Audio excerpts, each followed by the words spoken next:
আসসালামু আলাইকুম বন্ধুরা, আসমা কুকিং চ্যানেল প্রতিদিনের মতো আজকে আরও একটি নতুন রেসিপি আপনাদের সঙ্গে শেয়ার করবে। তো রেসিপিটা আপনারা দেখে বুঝতেই পারছেন, কাঁঠাল দানা আলু উচ্ছে দিয়ে রান্না। তো খুবই সহজ এবং খুবই কম সময়ের মধ্যে রান্নাটা আপনাদেরকে দেখাবো, এবং উচ্ছে না ভেজে তিতো না হয় খুব একটা সেই রকম রান্নাটা আপনাদের আজকে দেখাবো। তো হাঁড়িতে আমি প্রথমে কিছুটা পরিমাণ তেল দিয়ে দিয়েছি। এবারে কাঁঠাল দানাগুলো দিয়ে দেব, দিয়ে আমি পেঁয়াজ দিয়ে আর আদা রসুনের পেস্ট, লঙ্কা গুঁড়ো, হলুদ গুঁড়ো, লবণ গুঁড়ো দিয়ে একে একে আমি রান্নাটি বসিয়ে দেবো।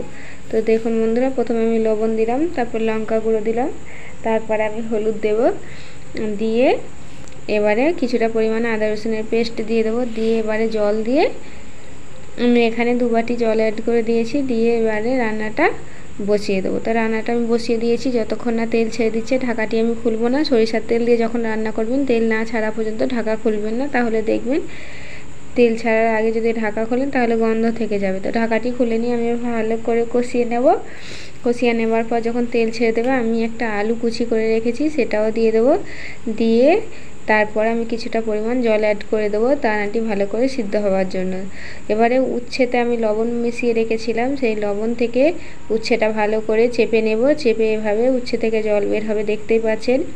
এবারে যখন দেখবেন তরকারির ঝোলটা কমে গিয়েছে এরকমভাবে, তখন উচ্ছেগুলো উপর থেকে ছড়িয়ে দেবেন, গ্যাসটা জোরে দিয়ে দেবেন, দিয়ে তাড়াতাড়ি করে আপনি একটু ঝোলটা শুকনো শুকনো করে নেবেন, উপর থেকে জিরা মরিচ ছড়িয়ে দেবেন, দেখবেন উচ্ছেটাও সিদ্ধ হয়ে যাবে এবং তিতও অতটা লাগবে না, আর তরকারির স্বাদটাও অনেকটাই হবে। তো দেখুন বন্ধুরা, এইভাবে রান্না করলে এই উচ্ছে আর কাঁঠাল দানা দিয়ে এই রেসিপিটা যদি রান্না করে বাড়িতে একবার খেয়ে দেখেন, বারবার খেতে ইচ্ছে হবে এবং খুব ভালো রকমের রান্নাটা হবে এবং খেতেও খুব ভালো লাগবে।